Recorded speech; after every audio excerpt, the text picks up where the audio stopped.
화가 나지 않는다면 우리는 아직 정말로 중요한 무언가에 대해 느껴본 적이 없을지도 모릅니다.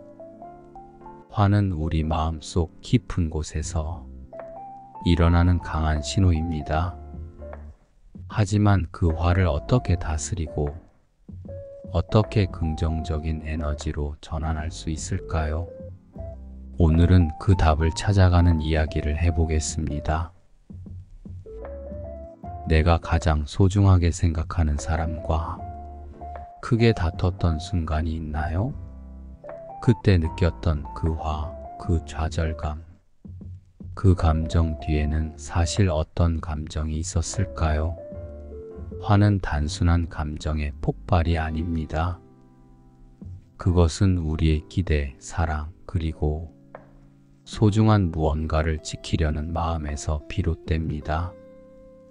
고대 그리스 철학자 아리스토텔레스는 분노는 우리에게 중요한 것들에 대한 애착에서 비롯된다고 했습니다.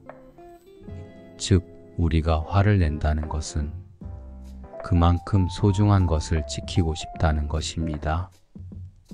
그렇다면 왜 우리는 그 소중한 사람과의 관계에서 오히려 그 사람을 밀어내는 행동을 하게 되는 걸까요?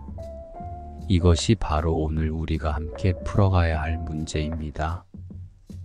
첫 번째, 멈추고 들여다보기. 화가 났을 때 우리가 가장 먼저 해야 할 일은 바로 멈추고 자신을 들여다보는 것입니다. 이 화가 진짜로 나를 위한 것인가? 스스로에게 물어보세요. 우리가 화를 내는 이유는 상대방이 나에게 한 행동 때문이지만 그 감정의 뿌리는 종종 우리의 상처에서 시작됩니다. 어쩌면 오래전 겪었던 배신감이나 불안감이 지금 이 순간에 다시 떠오르고 있을지 모릅니다.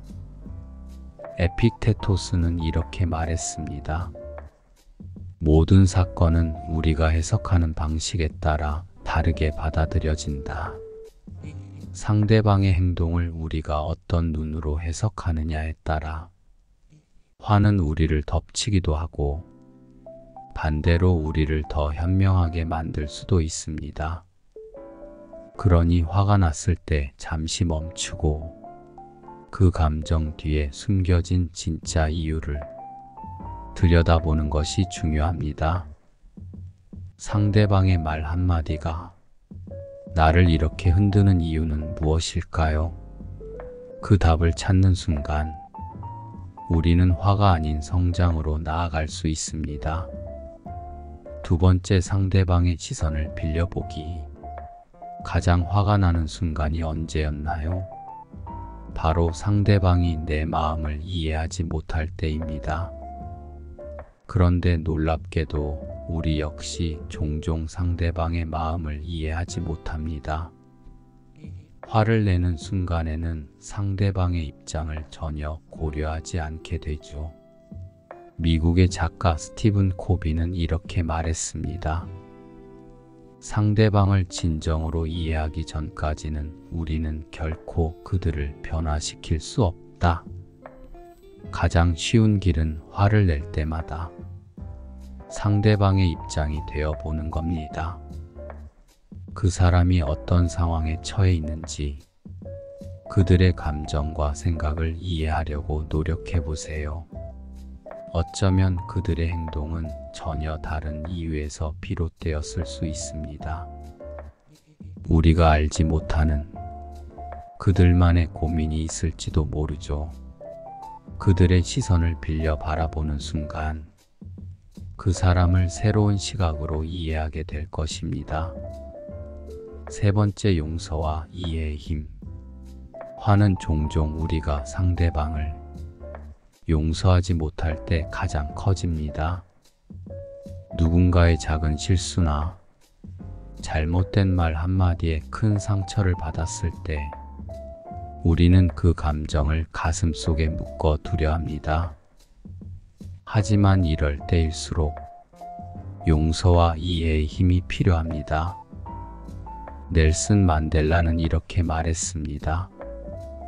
누군가를 미워하는 것은 그 사람을 향해 독을 마시고 내가 상처받기를 바라는 것과 같다. 우리가 상대방을 용서하지 못하고 그들을 미워하는 것은 결국 우리 자신에게 더 큰 짐을 지우는 일입니다. 상대방의 실수를 용서하고 그들의 인간적으로 약한 부분을 이해하는 것이야말로 진정한 자유를 주는 길입니다. 네 번째, 나를 위한 감정 표현. 분노를 억누르는 것은 관계를 더 나빠지게 할 뿐만 아니라 우리 자신을 병들게 합니다. 화가 나는 것은 자연스러운 감정이지만 그 감정을 건강하게 표현하는 법을 배워야 합니다. 앞서 언급한 것처럼 유명한 동기부여 연설가 톤 로빈스는 감정을 억누르지 않고 솔직하게 표현하는 것이 진정한 치유의 시작이다라고 했습니다. 화가 났을 때 그 감정을 표현하세요. 하지만 그 방식은 상대를 비난하거나 공격하는 것이 아닌 당신의 감정을 진심으로 전달하는 것이어야 합니다. 예를 들어, 당신 때문에 화가 났어.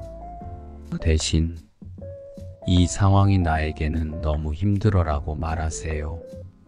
상대방은 당신의 솔직한 감정에 공감하게 되고 그 순간부터 관계는 회복될 수 있습니다. 화가 전환점이 되는 순간, 화는 우리를 시험에 들게 하지만 그 시험을 통해 우리는 더 나은 사람, 더 깊은 관계를 만들 수 있습니다. 고대 철학자 소크라테스는 분노를 다스리는 사람은 적을 물리친 장군보다 더 위대하다고 했습니다. 그만큼 화는 우리의 삶을 더 깊고 성숙하게 만들어주는 도구가 될 수 있습니다. 우리가 화를 통해 배우고 성장하고 관계를 더 단단하게 만들어가는 순간 우리는 인생의 진정한 주인이 됩니다. 이제 여러분도 화를 통해 더 나은 자신을 만나고 더 깊은 관계를 형성하는 기회를 잡아보세요. 화를 통해 깊어지는 인생. 오늘 우리는 화가 났을 때 그것을 어떻게 다루고 관계를 더 깊게 만들 수 있을지에 대해 이야기했습니다. 인생은 때로 우리에게 예상치 못한 고난을 던져줍니다. 그 고난 속에서 우리는 화를 느낄 수 있습니다. 하지만 그 화는 우리를 파괴하는 것이 아니라 우리가 원하는 더 나은 삶과 더 깊은 관계를 만드는 기회로 바꿀 수 있습니다. 자, 여러분도 이제 한번 실천해 보세요. 화가 나는 순간 그 감정을 통해 사람을 내 사람으로 만드는 힘을 발견하시길 바랍니다. 화가 여러분을 더 깊은 지혜와 사랑으로 인도하는 도구가 되기를 바랍니다.